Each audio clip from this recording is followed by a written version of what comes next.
BPL খেলার আজকের দিনের প্রথম খেলায় আজকে খুলনা টাইগার্স এবং চট্টগ্রাম চ্যালেঞ্জার্সের মধ্যে খেলায় চট্টগ্রাম কিংসের মধ্যে খেলায় খুলনা টাইগার্স তারা 37 রানে জয়লাভ করেছে।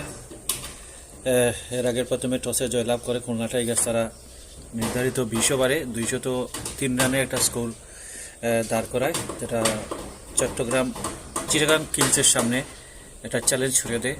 যে চ্যালেঞ্জটা আসলে গ্রহণ করতে পারেনি চিটাগাং কিংস। তারা নির্ধারিত 20 ওভারও খেলতে পারেনি। 18 ওভার 5 বলে সবকটি উইকেট হারিয়ে 166 রান করতে সক্ষম হয়। আসলে